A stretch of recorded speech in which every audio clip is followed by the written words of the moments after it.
Hello students, welcome to target to learn. कैसे हो आप लोग सभी? आई होप आप सब ठीक होंगे।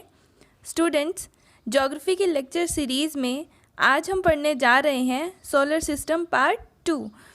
सौरमंडल के फर्स्ट पार्ट में हम पढ़ चुके हैं सूर्य और 8 ग्रहों के बारे में। अब सेकंड पार्ट में हम पढ़ेंगे उपग्रह, क्षुद्र ग्रह, पुच्छल तारे, उल्का, नक्षत्र और राशियों के बारे में। इनके साथ साथ हम सौरमंडल से रिलेटेड क्वेश्चंस जो एग्ज़ाम्स में पूछे जाते हैं उनकी ट्रिक्स भी देखेंगे।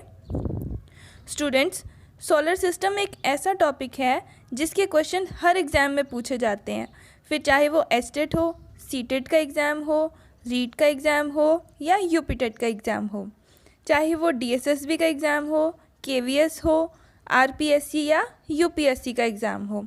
और स्कूल लेवल पर ज्योग्राफी के सिलेबस में सोलर सिस्टम का टॉपिक तो कंपलसरी होता ही है। तो चाहे आप स्टूडेंट हैं या फिर आप किसी जॉब की प्रिपरेशन कर रहे हैं, ये लेक्चर और इससे पहले वाला लेक्चर सोलर सिस्टम का फर्स्ट पार्ट, ये दोनों लेक्चर आपके लिए बहुत हेल्पफुल होंगे। अगर आपने अभी तक सोलर सिस्टम का फर्स्ट पार्ट नहीं देखा है तो आई बटन पर क्लिक करके पहले फर्स्ट पार्ट को देखिए, फिर सेकंड पार्ट को देखिएगा, जिससे आपको पूरा टॉपिक अच्छे से समझ आ जाए। तो चलिए स्टूडेंट्स, बिना टाइम वेस्ट किए स्टार्ट करते हैं आज का topic solar system part 2। Students, last lecture में हमने ये पॉइंट्स पढ़े थे कि पृथ्वी का एक उपग्रह है, बृहस्पति के 79 उपग्रह हैं, मंगल के 2 उपग्रह हैं, एट्सेट्रा। ये उपग्रह आखिर होते क्या हैं, ये आप लोगों के माइंड में ज़रूर आया होगा। तो चलिए स्टार्ट करते हैं हमारा नेक्स्ट टॉपिक, उपग्रह, जिसे सैटेलाइट कहा जाता है। उपग्रह वह आकाशीय पिंड हैं जो अपने अपने ग्रहों की परिक्रमा करते हैं। अपने ग्रहों के साथ साथ यह सूर्य की भी परिक्रमा करते हैं। इन दिस वे उपग्रह अपने अपने ग्रहों और सूर्य की परिक्रमा करते हैं। ग्रहों की भांति इनकी अपनी चमक नहीं होती है। जैसे चंद्रमा पृथ्वी का उपग्रह है, चंद्रमा का अपना प्रकाश नहीं होता, वह सूर्य के प्रकाश से चमकता हुआ सा प्रतीत होता है। स्टूडेंट्स, अब हमारा नेक्स्ट टॉपिक है पुच्छल तारे। यह सूर्य के चारों ओर लंबी और अनियमित कक्षा में घूमते हैं। यह आकाशीय धूल, बर्फ और हिमानी गैसों के पिंड होते हैं।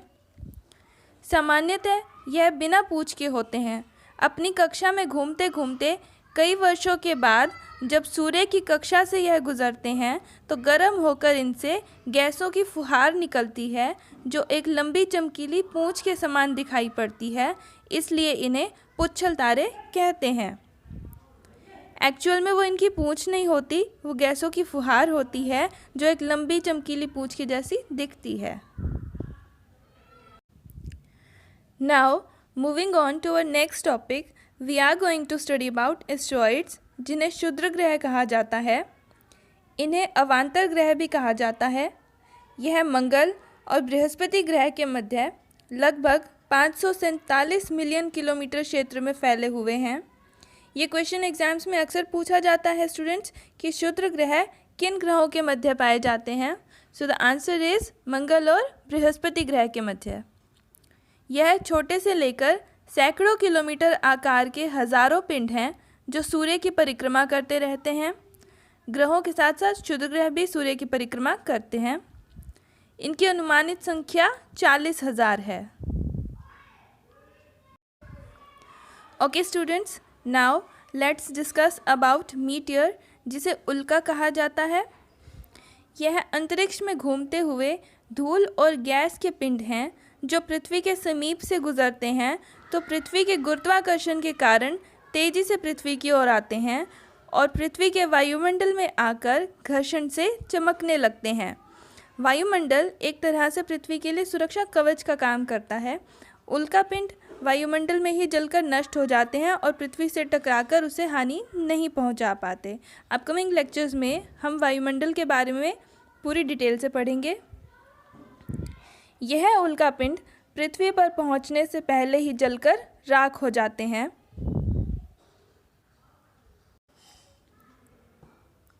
जिसे हम आकाश में देखकर टूटता हुआ तारा कहते हैं, वो एक्चुअल में उल्का होते हैं, तारा नहीं। I hope this concept is clear to all of you. Students, अब हम पढ़ने जा रहे हैं नक्षत्र। पृथ्वी के चारों ओर लगभग 27 ऐसे तारा समूह हैं जो रात्रि को आकाश में दिखाई पड़ते हैं। उन्हें नक्षत्र कहा जाता है। चंद्रमा प्रतिदिन एक नक्षत्र पार करता है। उदाहरण स्वाति, विशाखा, रेवती, फाल्गुनी इत्यादि। अपनी डेली लाइफ में इन नक्षत्रों के नाम हम अक्सर घरों में सुनते ही रहते हैं। स्टूडेंट्स, अब बात करते हैं नेक्स्ट टॉपिक की, जो है राशियाँ। अनेक नक्षत्र समूह जो हमने अभी पढ़े हैं, ये नक्षत्र समूह मिलकर भिन्न भिन्न राशियाँ बनाते हैं। कुल 12 राशियाँ होती हैं। फॉर एग्जाम्पल मेष, मिथुन, सिंह, कन्या, तुला, कुंभ, मीन एक्सेट्रा। इंडियन एस्ट्रोलॉजी में ग्रहों और राशियों का बहुत इंपॉर्टेंट प्लेस होता है।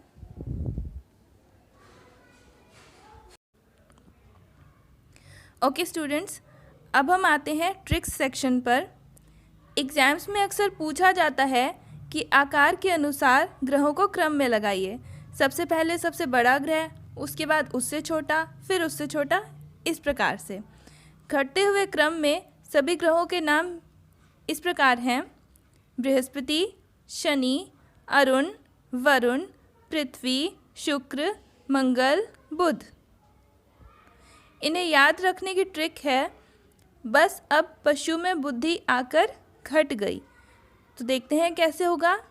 बै से बृहस्पति, सै से शनि, ऐ से अरुण, वै से वरुण, पै से पृथ्वी, शु से शुक्र, में से मंगल, बुद्धि से बुध, आकर घट गई से मतलब घटते हुए आकार में। आई होप इस ट्रिक से आपको ये सीरीज़ याद रखने में हेल्प मिलेगी। स्टूडेंट्स, ये क्वेश्चन भी अक्सर एग्जाम्स में पूछा जाता है कि सूर्य से दूरी के अनुसार ग्रहों को क्रम में लगाइए। तो इसमें सबसे पहले सबसे पास वाला ग्रह आएगा, फिर उसके बाद उससे दूर, फिर उसके बाद उससे दूर वाला ग्रह।